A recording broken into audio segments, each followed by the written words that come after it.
Nucleophilicity हो गया था, उसके क्वेश्चंस का डीपीपी मैंने बोला था और मैं दे नहीं पाया, लेकिन मैं देता हूँ आजकल, मैं पक्का देता हूँ, ठीक है। अभी हम लोग को लिखना है थर्ड पार्ट। पहले मैंने सॉल्वेंट लिखा था, दूसरा न्यूक्लियोफाइल एंड न्यूक्लियोफिलिसिटी लिखा था, थर्ड लिखो लिविंग ग्रुप, लिविंग ग्रुप, है ना। देखो इन एसएन रिएक्शन जनरली जो लिविंग ग्रुप होता है ना, जो लिविंग ग्रुप होता है वो या तो ऐसी वाली बातें हैं।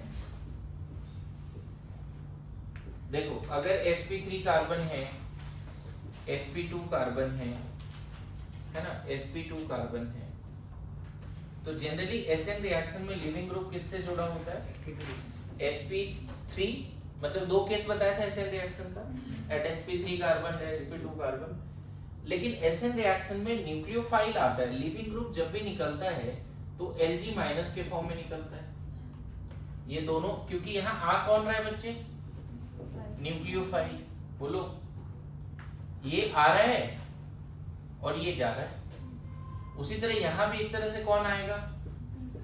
हम एसएन रिएक्शन का बात कर रहे हैं, यहाँ भी कौन आएगा? बोलो, एसएन रिएक्शन की बात कर रहे हैं। तो जनरली हर जगह पे लिविंग ग्रुप किस फॉर्म में निकल रहा है? एनायन के फॉर्म में।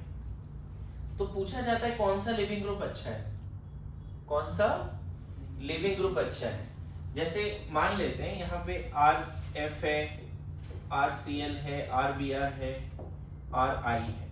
अगर ये सब एसएन रिएक्शन दे रहा है तो क्या निकलेगा यहाँ पे leaving group? F- Cl- Br-, leaving group ये होगा। अच्छा यहाँ पे एक चीज समझना कि इसका निकलना और इसका आना दोनों साथ में भी हो सकता है, या फिर ऐसे भी हो सकता है पहले ये गया कार्बोकेटायन बन लिया फिर न्यूक्लियोफाइल आया, दोनों बातें हो सकती है। ये इसका आना और इसका जाना साथ में भी हो सकता है, पहले ये गया कार्बोकेटायन बना रीअरेंज हो लिया फिर ये आया, दोनों बातें हो सकती है। लेकिन जो भी हो, ये आया ये गया साथ में, तब भी वो न्यूक्लियोफाइल नेगेटिवली चार्ज्ड के फॉर्म में ही निकलेगा, या पहले ये गया तब तो डायरेक्टली एनायन के फॉर्म में निकला।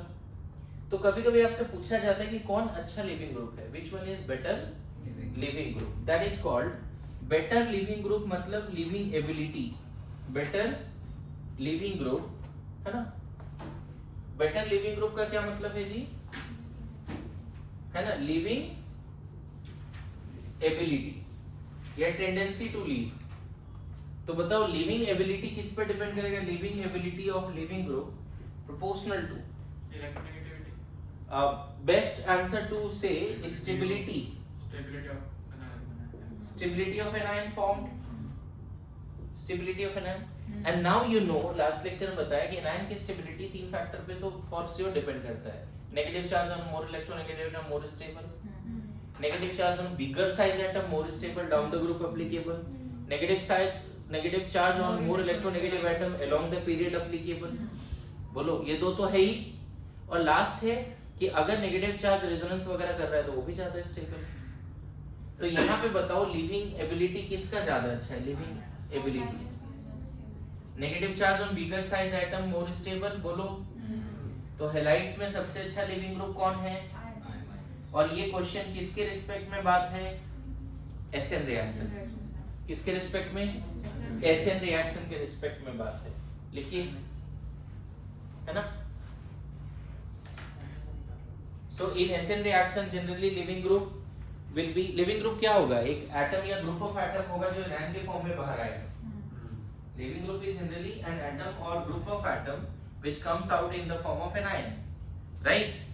In SN reaction living group is generally, क्या लिखा है? In SN reaction living group is generally an atom or group of atom which comes in the form of, है ना। हाँ, जो एनायन जाएगा वो लिविंग ग्रुप होगा, या जिससे एनायन बनेगा वो लिविंग ग्रुप होगा? लाइक I- लिविंग ग्रुप है, I लिविंग ग्रुप है जो I- बन रहा है। नहीं, अगर इधर देखे, इन तीनों को देखोगे तो FCl Br I वो लिविंग ग्रुप है। अच्छा, हाँ। लेकिन वो निकले किस फॉर्म में? F minus Cl minus in SN reaction leaving group is an atom or group of atom, है ना, which comes in the form of anion. अच्छा वो ऐसा भी जरूरी है SN reaction में anion के फॉर्म में ही बाहर आएगा, ये भी जरूरी नहीं. In SN reaction leaving group may come in neutral form also. बताऊंगा अभी कैसे, है ना. लिविंग ग्रुप SN रिएक्शन में सिर्फ न्यूक्लियोफाइल के फॉर्म में anion के फॉर्म में बाहर आएगा, ये बोलना सही नहीं. Some living group may come in the form of neutral also. समझाता हूँ क्या. पहले तो डेफिनेशन क्या लिखा, leaving group in SN reaction living group is an atom और ग्रुप ऑफ एटम, है ना, which is इलेक्ट्रॉन रिच या डेफिशिएंट. anion के फॉर्म में बाहर निकला ना, तो इलेक्ट्रॉन रिच है ना. ठीक है.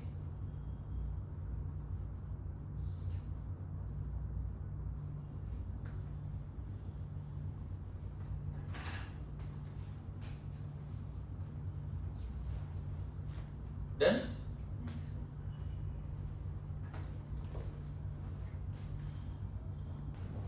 Since leaving group will be in SN reaction in the form of anion, right?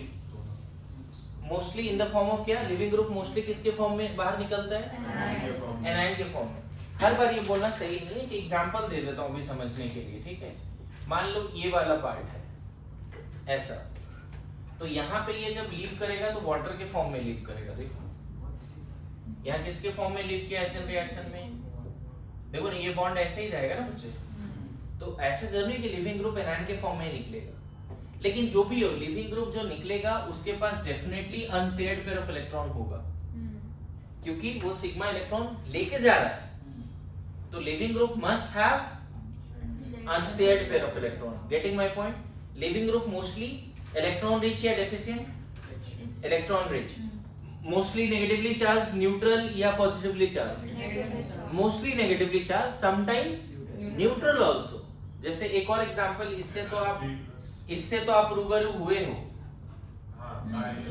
नहीं, ये किस फॉर्म में निकल रहा है बच्चे, देखो कुछ लिविंग ग्रुप ऐसे भी हैं जो N2 गैस के फॉर्म में निकल रहा है, हाईली स्टेबल.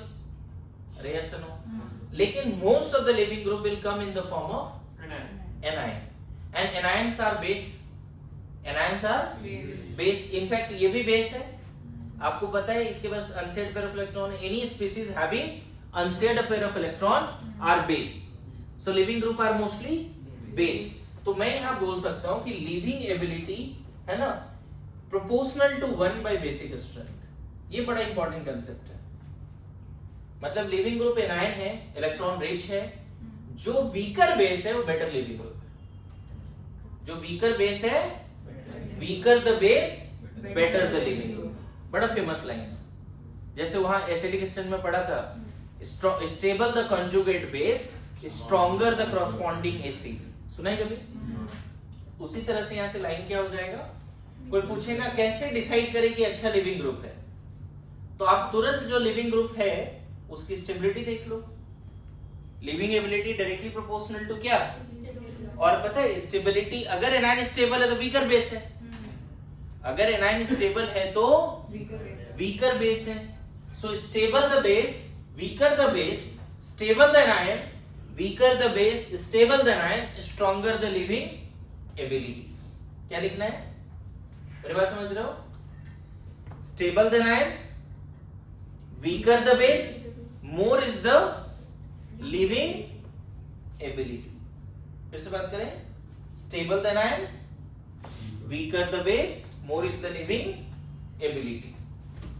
अगर आपको याद आ रहा होगा बच्चे, इन सारे हैलाइड में बताओ बेसिक स्ट्रेंथ क्या है इन सारे हैलाइड में. F minus, Cl minus, Br minus, I minus. Basic strength बता सकते हो कौन अच्छा बेस है? अब देखो तुम्हें एनायन की स्टेबिलिटी F माइनस का आधा बेसिक स्ट्रेंथ है ना. Stability of anion directly proportional to electronegativity of atom having negative charge, right? और ये कहाँ लगता है, इन पीरियड. बोलो.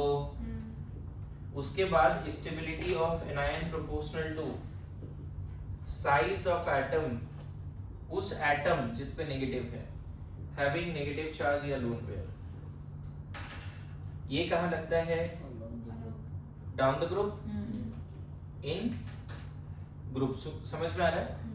और एक तरह से stability of anion directly proportional to -m या रेजोनेंस, बोलो, directly proportional to aromaticity, aromatic type anion more stable, नहीं, directly proportional to what, -m -h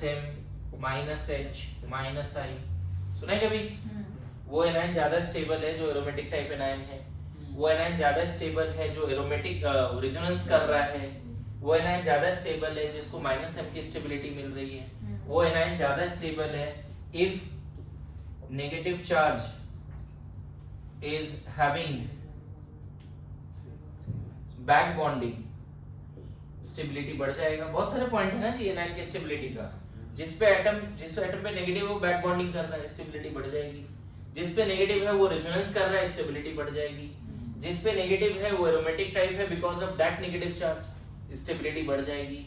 जिस पे नेगेटिव है वो -m से जुड़ा है, -h -i से जुड़ा है। तो ये सारे पॉइंट्स रखने पड़ेंगे। इससे स्टेबिलिटी पता चल गया। स्टेबिलिटी का अपोजिट, सॉरी, स्टेबिलिटी का डायरेक्ट रिलेशन किससे है? लिविंग एबिलिटी से।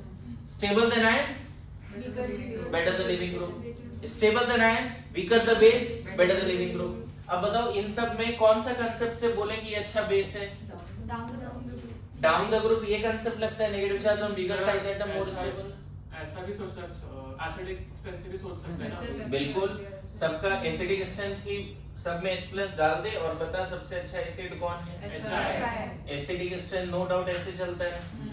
लेकिन अगर लिविंग एबिलिटी इन सब में पूछा जाता तो ऑब्वियसली आपको रिवर्स कर देना पड़ता। तो this is complete concept of living ability. आपको 4-5 लिविंग ग्रुप में ये पूछा जाएगा कौन अच्छा लिविंग ग्रुप है। 4-5 लिविंग ग्रुप दिए रहेंगे, उसमें पूछा जाएगा which one is better leaving group. बस ये लगा दो, हो गया काम। बोलो, समझ गए? थोड़ा अपनी भी स्टोरी बनाएंगे। ओके, तो जो ऑर्गेनिक केमिस्ट्री में जो फेमस लिविंग ग्रुप है, अभी जितना सिखाया उसके हिसाब से आप बताना। लिख लिया ना सबने? क्या लाइन है? कौन अच्छा लिविंग ग्रुप है जी? है ना? कंसेप्ट समझ में आ रहा है सबको? बोलो। अब देखो यहाँ पे कुछ फेमस लिविंग ग्रुप जो है उसको ध्यान देना। जैसे मान लो अगर बात करें कि OH OCH3, अगर इन दोनों में लिविंग एबिलिटी कंपेयर करें, लिविंग एबिलिटी है ना, उसके बाद मान लो यहाँ ROPH ले लेते हैं, ठीक है, RO, लिविंग एबिलिटी कंपेयर करना है इसका, ठीक है। लिविंग एबिलिटी बताओ, इन सब में सबसे अच्छा लिविंग एबिलिटी कौन रखेगा? 3, 5, 4, 1, 2 है ना? Which one is better living group? 3, 5, 4, 1, 2 numbering कर लेते हैं, चलो 1, 2, 3, 4, 5। बताओ लिविंग एबिलिटी क्या लग रहा है? सबसे अच्छा लिविंग ग्रुप कौन है?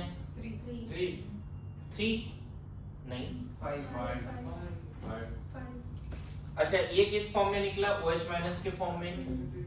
ये किस में? OCH3 minus. ये फेनॉक्साइड के केस में, फेनॉक्साइड ये एसिडेट आयन के केस में निकला, ये सल्फोनेट आयन के केस में निकला। बोलो नहीं सर, वो सल्फोनेट के हिसाब से कैसे?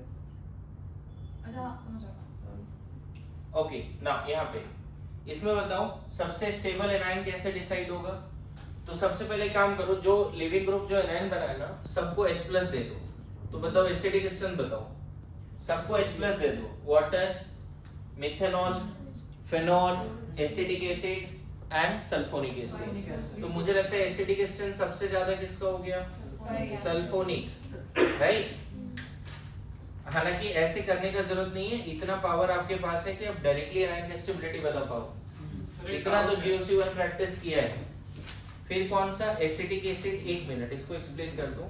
फिर फेनॉल ज्यादा एसिडिक है, अच्छा इन दोनों में तो कंफर्म थोड़ा डाउट होता है ना बच्चे, मेथनॉल वाटर में थोड़ा बहुत ऑलमोस्ट एसिडिक एक जैसा है। Methanol is more acidic than water. चलो तो उसी को ले लेते हैं, चलेगा? तो लिविंग एबिलिटी क्या बोले, वाटर और OH माइनस और OCH3 माइनस में ऑलमोस्ट एक जैसा। हाँ but बहुत still अंतर भी methanol नहीं होता। ज्यादा सर बट acidic है। प्लस है डिस्टेबलाइज नहीं होगा क्या वो? कौन सा? OCH3 minus. वही तो थोड़ा सा एक्सेप्शंस था ना कि यहाँ पे जो नेगेटिव है वो थोड़ा बहुत इधर जा सकता है, मतलब है तो ये डोनर, जैसे मान लो कि दोनों प्लस आई, तो ज्यादा अच्छा प्लस आई कौन है, O माइनस, तो वो थोड़ा उधर चला जाता है। अब यहाँ पे क्या है कि ये प्लस आई है बट ये कुछ लेन देन नहीं करना चाहता, तो ऐसा एक्सप्लेनेशन लोग दिया, लेकिन एक्सपेरिमेंटल डेटा ऐसा है कि थोड़ा सा मेथनॉल ज्यादा एसिडिक है देन वाटर। बहुत ज्यादा अंतर भी नहीं है, मुझे लगता है पीके वैल्यू इसका 15, इसका 15.1 कुछ ऐसा है, मुझे देखना पड़ेगा एग्जैक्ट, लेकिन पीके वैल्यू में बहुत अंतर नहीं है, बात समझे। लेकिन लिविंग एबिलिटी चलो ये बोलते हैं, इसके बाद अरे बताओ यहाँ जो नेगेटिव है बच्चे, यहाँ जो नेगेटिव है वो रेजोनेंस करेगा ना 3 ऑक्सीजन पे, यहाँ जो नेगेटिव है वो 2 ऑक्सीजन पे रेजोनेंस करेगा, यहाँ नेगेटिव 5 बार रेजोनेंस करने वाला है, लेकिन phenoxide having 5 RS but not more stable than acetate, Because it has two equivalent stability levels. इसके पास acetate has only 2 RS but still more stable than phenoxide. Reason कि acetate will have 2 equivalent RS and negative charge will be dispersed on 2 electronegative atom oxygen। अगर आप थोड़ा resonance वगैरह समझते हो बच्चे, तो फेनॉक्साइड आयन में 2 रेजोनेटिंग स्ट्रक्चर होते हैं, समझे? ऐसा देखो, ये यहाँ जाता है और ये यहाँ जाता है, समझ में आ रहा है? रेजोनेंस बोला है पढ़ने के लिए, तो शायद इतना तो आता हो। तो phenoxide acetate ion having only 2 RS है ना, equivalent RS but negative charge delocalise on 2 highly electronegative oxygen, and that's why इसका जो रेजोनेंस हाइब्रिड है उसकी पोटेंशियल एनर्जी कम है, ये ज्यादा स्टेबल है, -1/2 -1/2। फेनॉक्साइड में क्या होता है बच्चे, ये पहले भी पढ़ाया, बहुत बार ये डिस्कस किया है। फेनॉक्साइड में रेजोनेंस की वजह से नेगेटिव डिस्पर्स जरूर होता है, लेकिन ऑक्सीजन से उठ के कार्बन पे जाता है ना। इसका जब रेजोनेटिंग स्ट्रक्चर बनाओगे तो ऐसा दिख रहा है, देखो, del negative del negative del negative del negative, देख लो इतना नेगेटिव ज्यादा दूर तक फैल गया, लेकिन still acetate is more stable than phenoxide. ये क्वेश्चन पूछा भी जाता है बच्चे कि phenoxide have 5 RS, acetate has 2 RS but still acetic acid is stronger acid than phenol. ये बोर्ड एग्जाम का भी क्वेश्चन हो सकता है, मैं बताऊं क्या क्वेश्चन, कि why acetic acid is more stronger acid than phenol, है ना। तो वहां पे लिखना है कि एसिटिक एसिड का 2 ही इक्विवेलेंट RS है बट स्टिल, और यहाँ पे कितना इक्विवेलेंट RS होगा सल्फोनेट में, नेगेटिव यहाँ से उठ के ऑक्सीजन ऑक्सीजन 3 बार जाएगा। बोलो, तो लिविंग एबिलिटी समझ में आ रहा है। फिर कौन जी, फेनॉल, फेनॉक्साइड ज्यादा स्टेबल है। फिर ऑब्वियसली इन दोनों का एक जैसा ही बोल दो, इन दोनों का एक जैसा बोल दो लिविंग एबिलिटी। लेकिन मैं बताऊं, ये दोनों ना बहुत पुअर लिविंग ग्रुप है, वेरी पुअर लिविंग ग्रुप, मतलब इसको जल्दी इसको छोड़ने का मन नहीं करता आर को। पुअर लिविंग ग्रुप है ना, वेरी पुअर लिविंग ग्रुप। क्या ये क्वेश्चन समझ में आया कैसे अभी सारा कांसेप्ट हमने लगा दिया? सर बस एक डाउट है, जो आपने एरोमेटिसिटी का बोल रहा था, मतलब वो अगर कार्बोनाइट की वजह से एरोमेटिसिटी आ रही है तो फिर वो अच्छा लिविंग ग्रुप होगा क्या? हाँ, मतलब नेगेटिव चार्ज अगर बैकबॉन्डिंग कर रहा है या नेगेटिव चार्ज की वजह से एरोमेटिक है तो स्टेबल, हाँ तो स्टेबल है ना।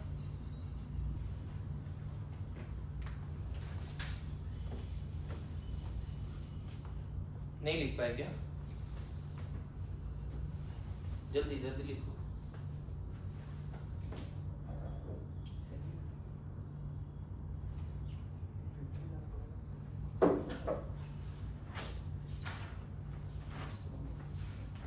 हो गया?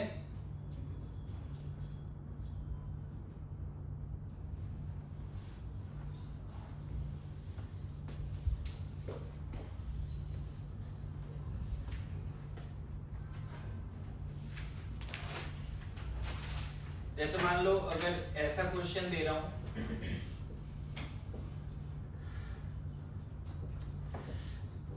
कौन अच्छा लिविंग ग्रुप है बताओ इन दोनों में? दूसरा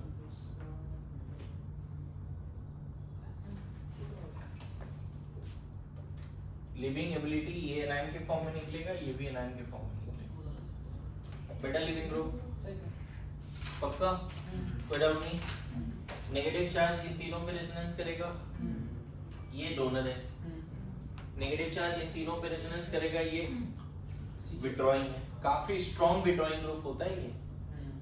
बोलो सबने लिख लिया क्या? तो यहाँ पे ए और बी में लिविंग एबिलिटी बी का ज्यादा होगा, है ना? ठीक है, इसको कभी कभी ना ट्राइफ्लेट आयन भी बोलते हैं। ये वाला जो है ना, इसको ट्राइफ्लेट आयन जैसा भी बोला जाता है ना? ये किस फॉर्म में निकला बताओ? इस फॉर्म में निकला ना ये। शॉर्ट में इसको क्या बोला जाता है? Triflate ion. And super leaving group ऐसा करके हमने नोट्स में जो शेयर किया है वहां लिखा है कि this is one of the very good leaving group, super leaving group. समझ में आया?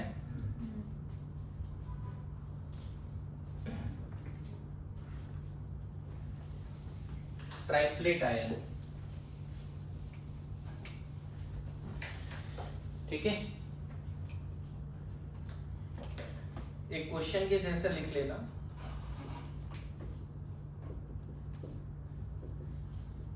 ये एनायन बहुत ज्यादा स्टेबल है, इसीलिए लिविंग एबिलिटी इसकी सबसे ज्यादा है ना? यहाँ पे मैं ऐसे लिख देता हूँ,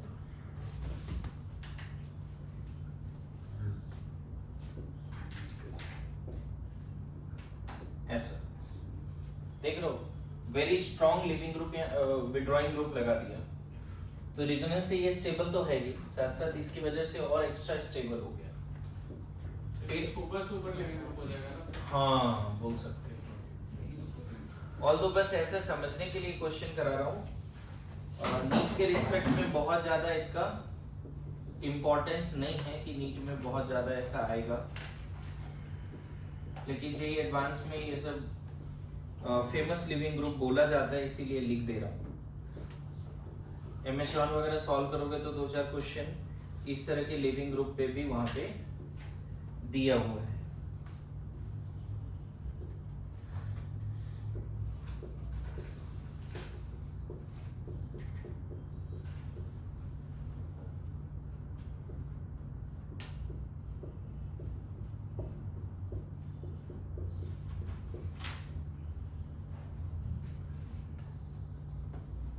जनरली ये वाला पार्ट टॉल्विन है, इधर देख लो, ये वाला पार्ट क्या है? टॉल्विन है ना, इसीलिए इसको टो साइलेट बोलते हैं, टो साइलेट आयन,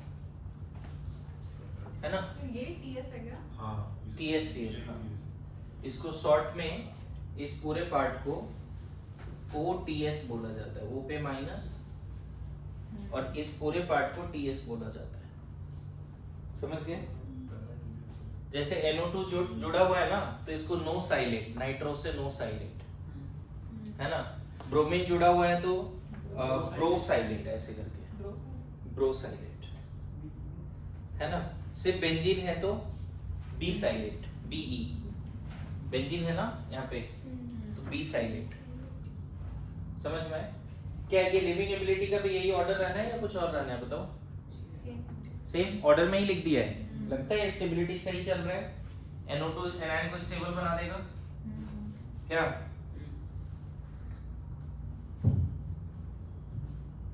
इसमें लिख लेना these are very good leaving group along with chlorine, bromine, iodine. वो सब तो गुड है ही, ये सब भी बहुत अच्छा लिविंग ग्रुप है, very good leaving group. Okay, these are very good leaving group along with क्या?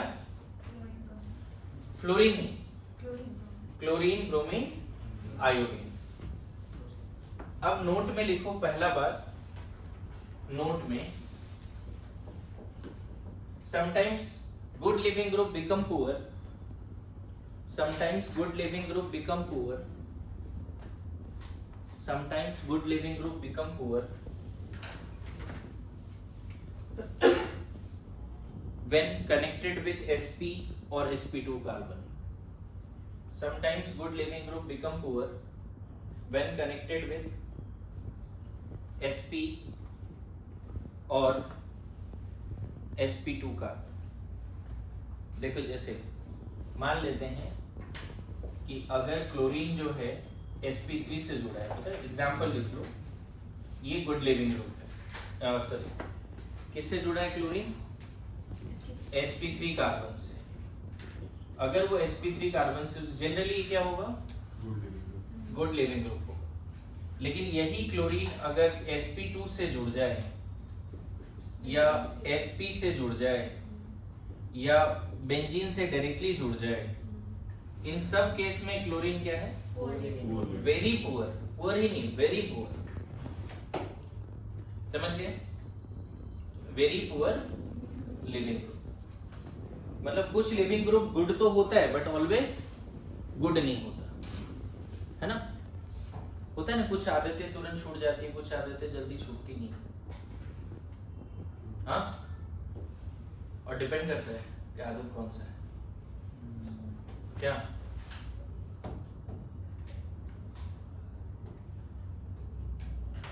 कुछ रिश्ते जल्दी टूट जाते हैं, कुछ रिश्ते कभी नहीं टूटते. क्या हो? हाँ,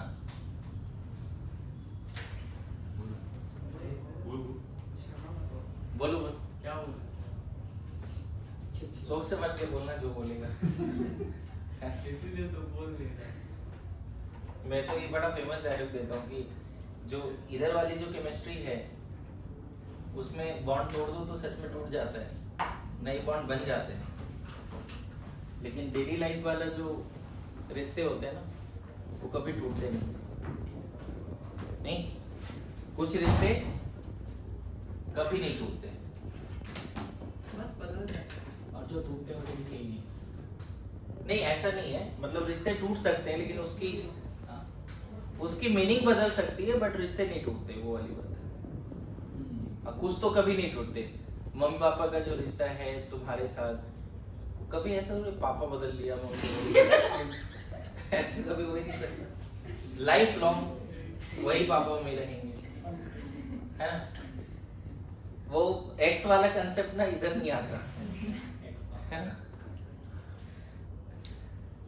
ये लेकिन बीच बीच में ऐसा हुआ था, कभी एक सिम लिया है, दूसरा सिम लिया, तीसरा सिम लिया, मान लो पापा ही नंबर सिम बदल रहे हैं तो वहां पे आता है न्यू पापा, जो कांटेक्ट सेव करते हैं ना उधर.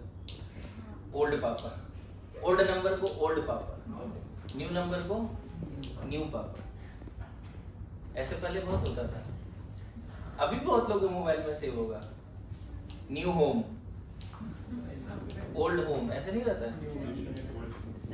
सिम का ही नाम डाल दीजिए, पापा जी नंबर, पापा जी. हाँ, पापा जियो, पापा रिलायंस, पापा एयरटेल. पापा टावर बने पड़े. चलो कोई नहीं, लिखो नेक्स्ट. समटाइम्स नेक्स्ट पॉइंट में, ये तो पहला पॉइंट था बच्चे. अच्छा, आपको याद होगा अभी गलती से आपके माइनर में क्वेश्चन ऐसा दे दिया था मैंने कि क्लोरीन यहाँ पे ब्रोमीन लगा दिया था और यहाँ पे ऐसा लिख दिया था और KCN दे दिया था. बोला क्या बनेगा. तो इसमें देखो ये बहुत ही पुअर लिविंग ग्रुप है. ऑल्दो ऐसे देखा जाए तो ब्रोमीन ज्यादा अच्छा है क्लोरीन से, लेकिन ब्रोमीन का रिश्ता किससे जुड़ गया? sp2 से. तो यहाँ पे गुड लिविंग ग्रुप कौन है? तो इसको हटा के यहाँ सिर्फ Cl लगा देना था उस क्वेश्चन में. समझ में आ रहा है? ये Br एज इट इज रहने दो और यहाँ CH कैसे? वो CN कैसे आएगा? मतलब वही SN के थ्रू, न्यूक्लियोफिलिक सब्स्टिट्यूशन के थ्रू. अब वो कैसे SN1 हुआ SN2 हुआ बाद में देखेंगे, लेकिन यहाँ पे डेल पॉजिटिव है, यहाँ डेल नेगेटिव है और यहाँ प्लस माइनस है. ऐसे बस लिख दो, सिंपल रिएक्शन है ना. तो क्वेश्चन में बोनस भी करने वाला था लेकिन तुम लोगों ने मना कर दिया तो मैंने जाने दिया. ये क्वेश्चन नहीं था सर. ऐसा ही था कुछ. नहीं, वो उसमें अच्छा, वो एक और पार्ट था. ठीक है, उसको बताता हूँ. उसको थोड़ा टाइम लगेगा. फैसिलिटी में था. अच्छा, ये पूछा था क्या? और ये बड़ा फेमस क्वेश्चन है, पता है जेईई मेंस नीट सब में ही क्वेश्चन आया हुआ है कि CH2Cl है और यहाँ पे आयोडीन है और KCN से रिएक्शन करा दो। तो लोगों को लगता है आयोडीन तो अच्छा लिविंग ग्रुप है, इसको हटा दो, लेकिन यहाँ पे हटता कौन है ना? ये बनेगा, ठीक है, Ki बन जाएगा, ये बन जाएगा। ये दो क्वेश्चन लिख के रख लो। इवन देखो आयोडीन जो है sp2 से जुड़ा है, सबसे अच्छा लिविंग ग्रुप था हैलाइड्स में, लेकिन वो हटा नहीं, है ना? वही ये आया इधर, ये sp3 से जुड़ा, ये हट गया। नहीं वो पोजीशन इसकी पोजीशन कैसे चेंज 1 3 अरे नहीं, वो गलती कर दिया, पोजीशन चेंज नहीं होगी, इट हैपेंस समटाइम्स। नहीं ठीक है मुझे तो कुछ नहीं ऑर्गेनिक है, तुम्हारे लॉजिक से भी चलेगा, ऐसा भी नहीं है।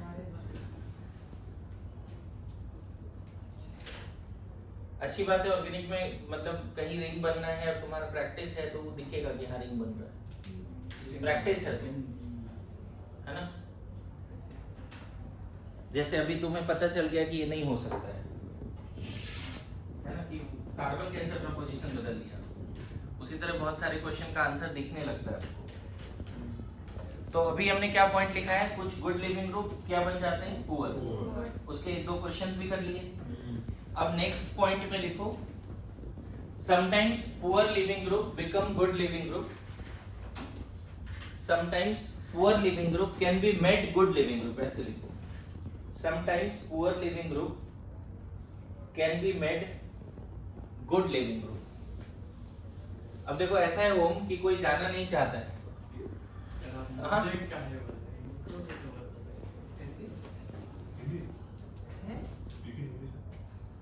अच्छा तो रोहन को बोल देते हैं, मान लो कोई नहीं जाना चाहता है तो उसको भगाने के तरीके हो सकते हैं क्या?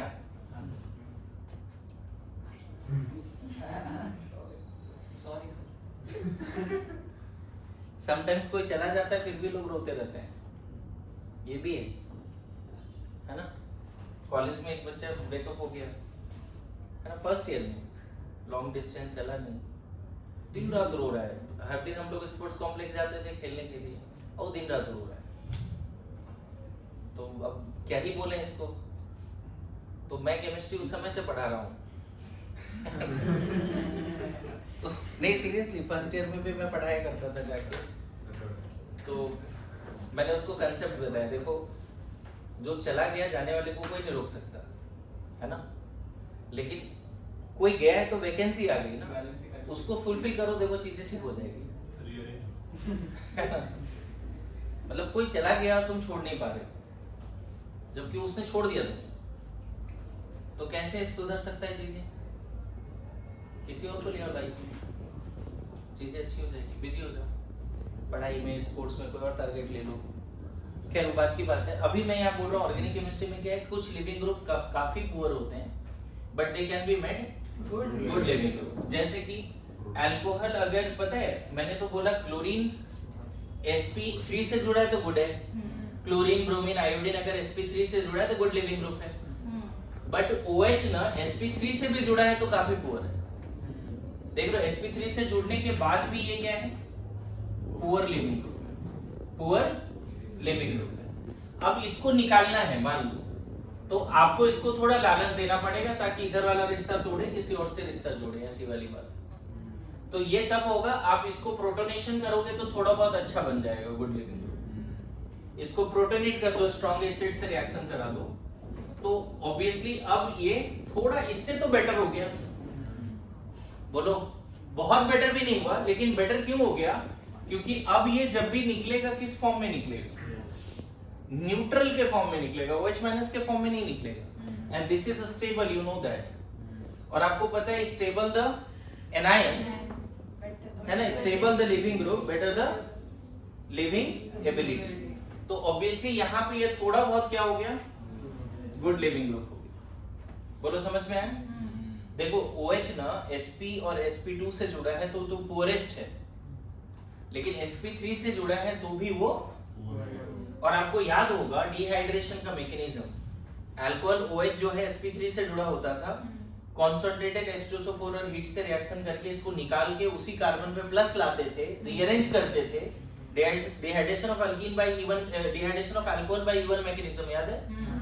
ये जल्दी जाना नहीं चाहता है, H2SO4 डिहाइड्रेटिंग रिएजेंट यूज करना पड़ा तब वो निकला, नॉर्मल तरीके से निकला नहीं, समझ रहे हो?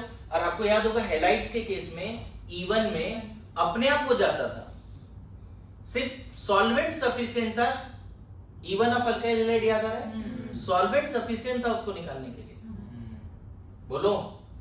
अच्छा दूसरा क्या है, इसको रिएक्शन करा दो TSCl से, है ना, TSCl से, तो पता है क्या बन जाएगा ये RCH2OTS, क्या बन जाएगा ये?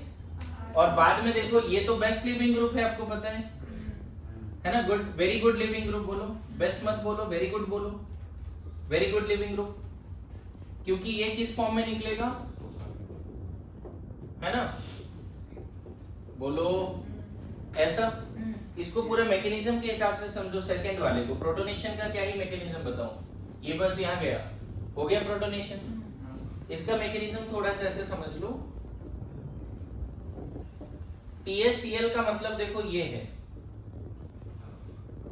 TSCl का मतलब ऐसा है, आप क्या करोगे, ये दोनों साथ में रखोगे, ये इस पर अटैक करके HCl निकाल देगा, एक तरह से ये लेविस बेस बन गया, ये लेविस एसिड है, ये भी एसिड बेस रिएक्शन है बच्चे, ये लेविस बेस है, ये लेविस एसिड है, यहां से क्या निकल गया HCl, क्या बन गया तुरंत बताओ, RCH2O, बोलो। ये वाले पार्ट को ही तो हमने क्या बोला था बताओ, TS, ये वाला पार्ट क्या बोला था, और यहाँ O है, इसीलिए मैंने क्या लिख दिया OTS, देखा? तो OH जो sp2 और sp3 से जुड़ा है उसको हटाने के बारे में ज्यादा सोचो भी मत, लेकिन अगर OH sp3 से जुड़ा है तो वो हट सकता है, थोड़ा लालच देना पड़ेगा उसको। Sometimes poor leaving group can be made good living, आया समझ में? लिखो, डन। नहीं सॉरी, तो इसके अंदर ऐसा बोला कि हमने लिविंग ग्रुप ही चेंज कर दिया। हाँ बोल सकते हो, मतलब उसको गुड लिविंग ग्रुप बना दिया, है ना। कभी फ्यूचर में जरूरत पड़े कॉल करना मेरे को, मैं बताऊंगा।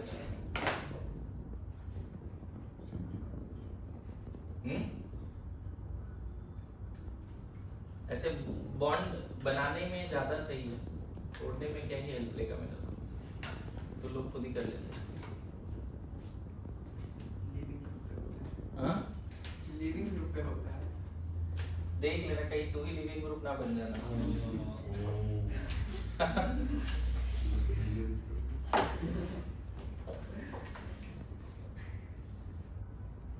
Something is substituted by something.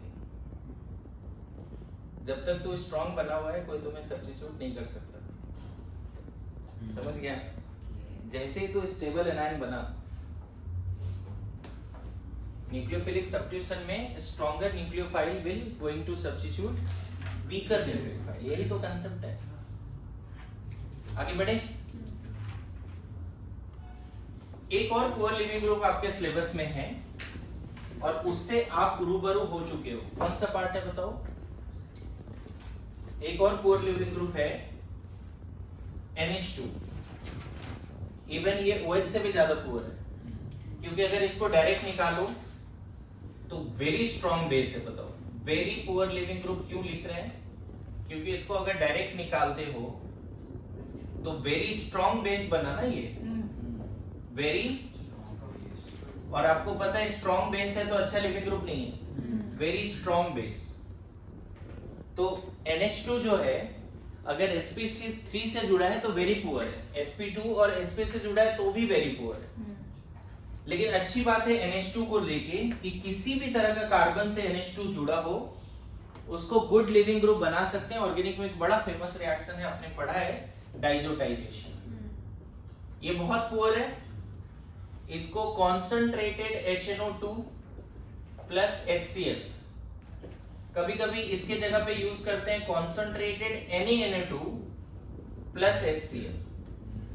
HCl के जगह पे तुम H2SO4 भी ले सकते हो, है ना।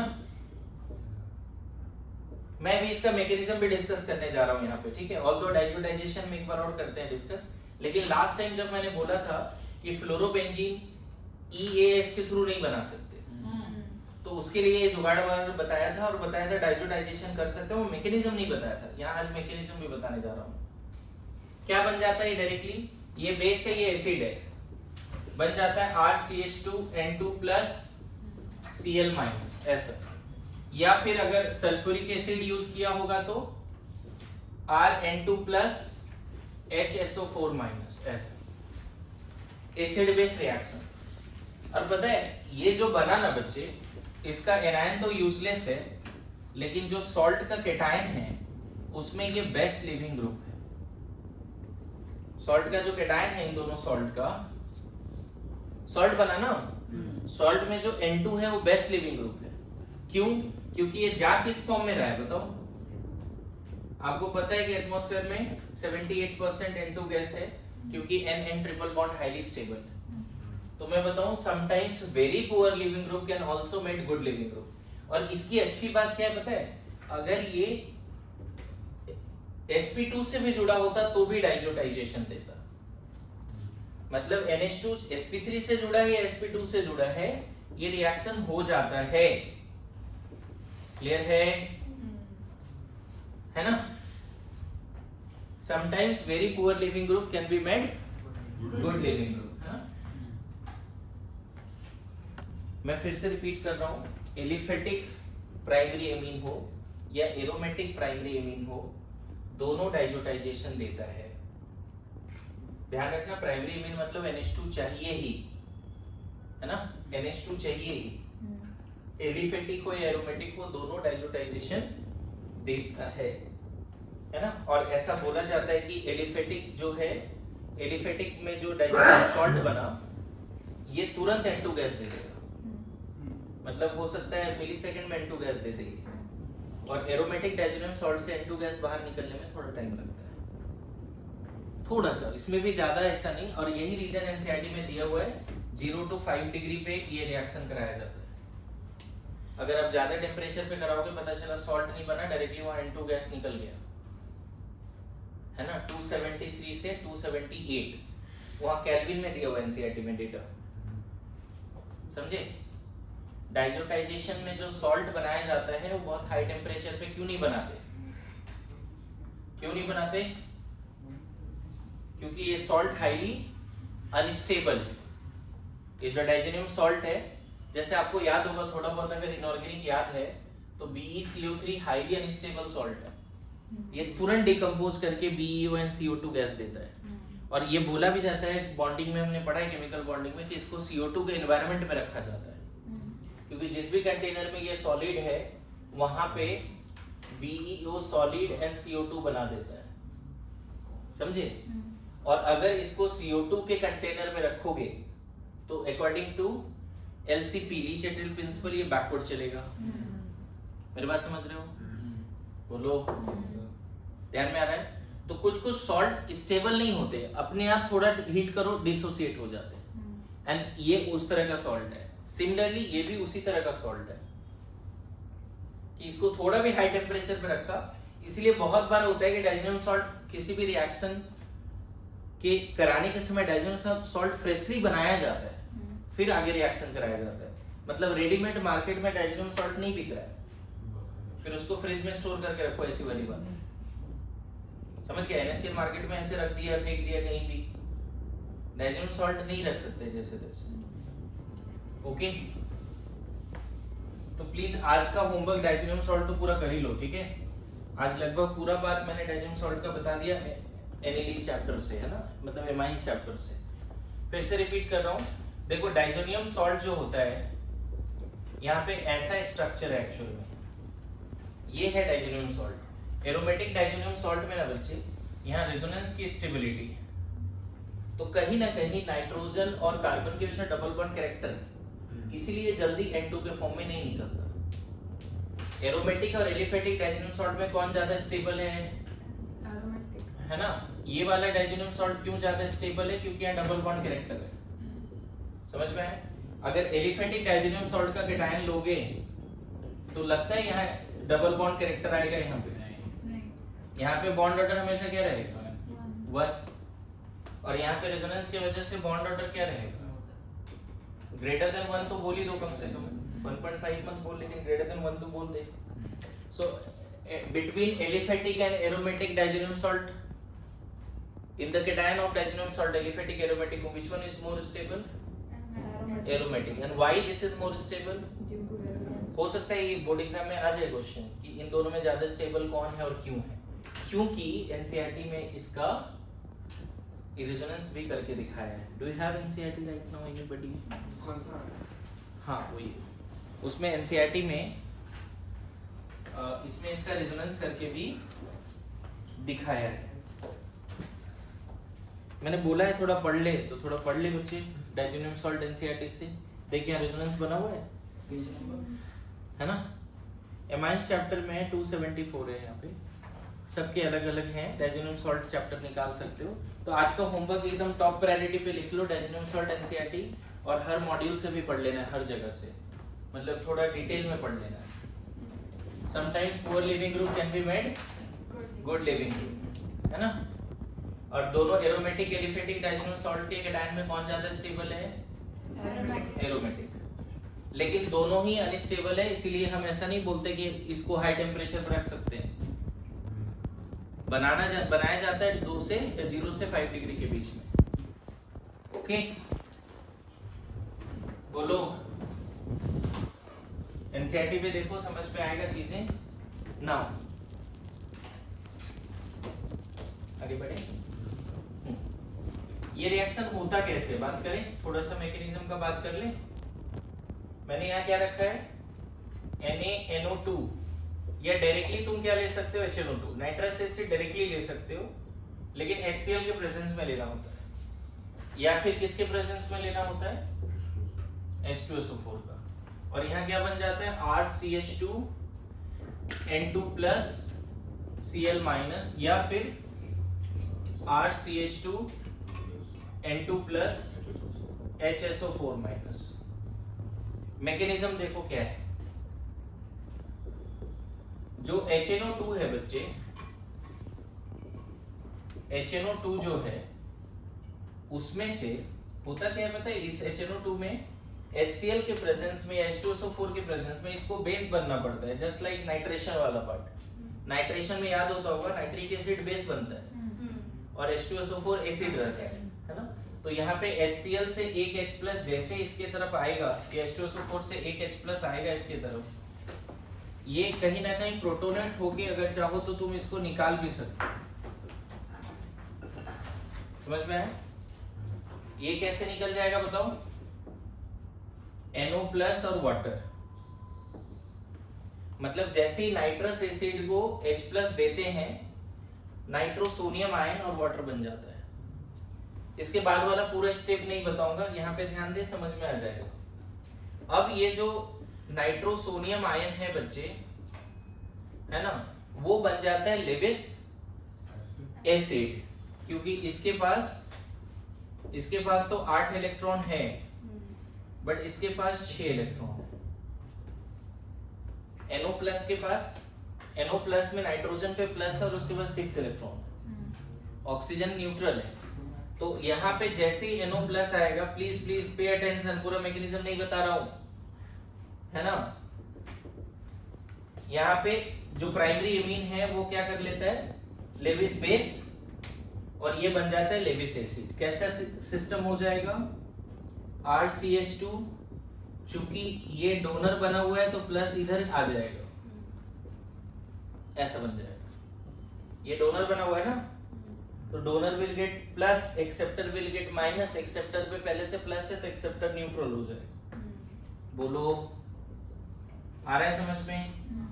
इसके बाद जो कॉन्सेंट्रेटेड H2SO4 है, बारी बारी से ऐसे सोचो, ये यहाँ गया, ये यहाँ गया, टॉटोमेरिज्म, H उठ के यहाँ चला गया।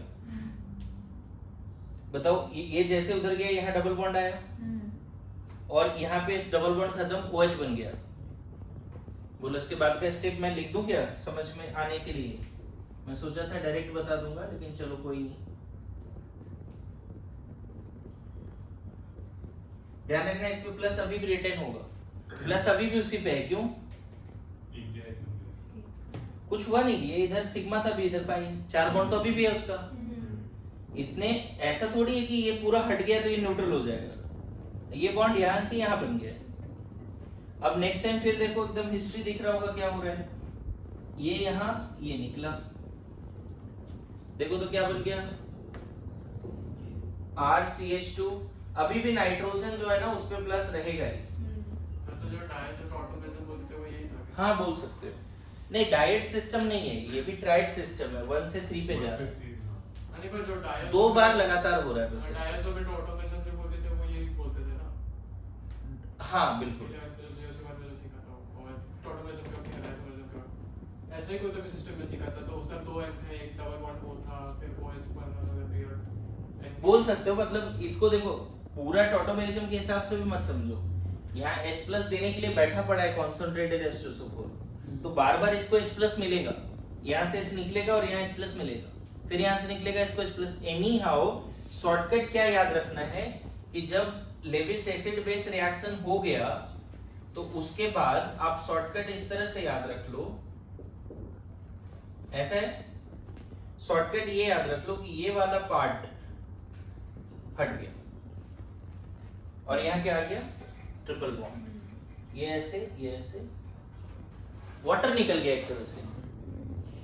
2 बार डिहाइड्रेशन हुआ है, एक बार नाइट्रस एसिड से पानी निकाला गया वाटर, और एक बार फिर जो लेविस एसिड बेस हुआ उनसे भी वाटर का मॉलिक्यूल निकाला गया। So sometimes poor leaving group can be made good leaving group. लिखो